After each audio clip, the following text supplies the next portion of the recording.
So here it is, the full review of the Blackweb Dashcam, which is the $20 Walmart Dashcam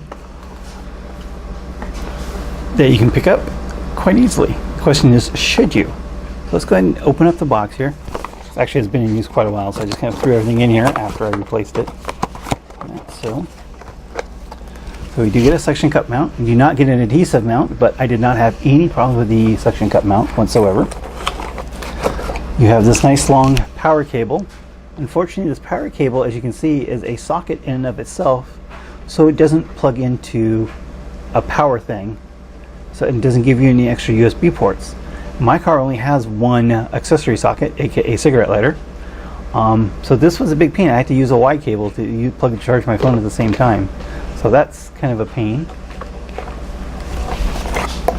Now it does come with a USB cable too, but it's very short and it's used primarily for data transfer. So that's not very useful. And it comes with the camera itself with the 8 GB micro SD card. So yeah, that's what you get in the box, plus some instructions. That's it. So let's talk about this camera. So it is a dash cam. It does kind of sort of function. If you look at some of my other videos, I have some recordings of this, and they're not great, to say the least. So now it is a dash cam. It does have all the features of dash cams. So let's stop the recording here. So the main features of dash cam is that it's going to auto power on and start recording as soon as it senses power on the USB port. And it will have a shock sensor. It has a shock sensor. This one is configurable between 4, 6, and 8 Gs. I had it on 4, and that was a little too sensitive. I had some door slams cause it to trigger. So I put it to 6, and it was much better.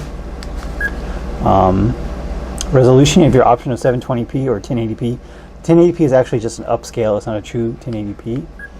And it loops recording, so it'll fill up the card and then delete the oldest video and just keep looping over and over again. With the included 8 GB card in the upscaled 1080p, you get about 70 minutes of recording on here. Of course, the loop will get smaller as videos are saved. It does have motion detection. Motion detection is if it's got power all the time, it will detect motion in front of it, and you can and it will record it. Exposure, it does have 3 levels of exposure. I did not see any difference whatsoever with the different levels of exposure. Record audio on and off, date and timestamp on or off. Here's the G sensor. Yeah, 2, 4, and 6 Gs. It's 2, 4, and 8 G. So the 2G was way too low, or the 4G was too low. That's when the door slams would cause it, so I put it on 8G. It seemed to work okay.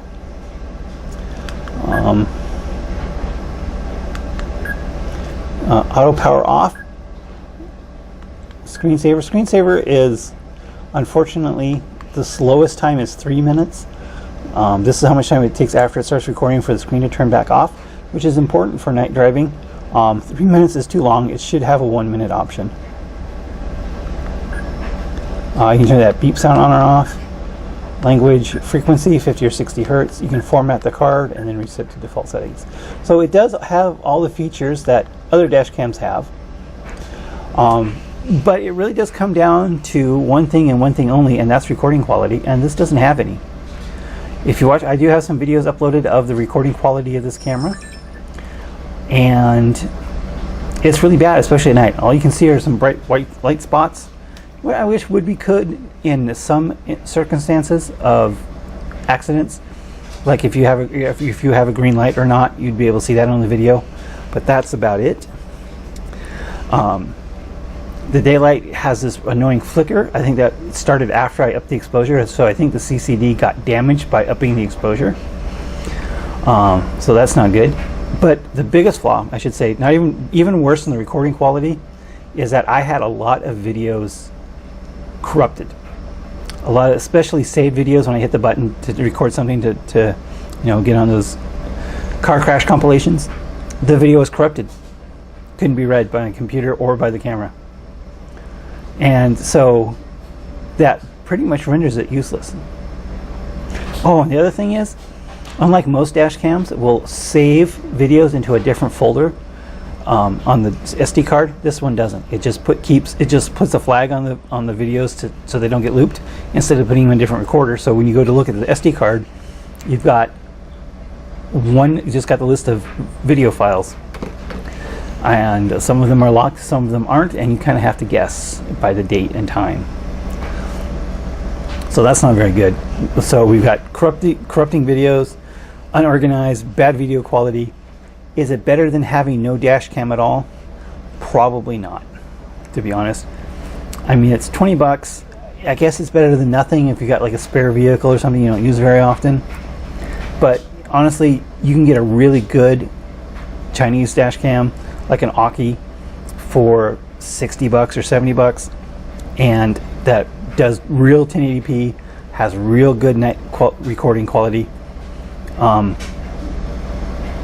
I think it's just worth the extra few pennies to get a decent dash cam and not waste your money on this. So do not buy the Walmart $20 dash cam. It will not help in an accident. Probably not anyway. So that's my quick review of this thing. Like I said, I do have some videos up with some of the recording quality. Take a look at those. Thanks for watching.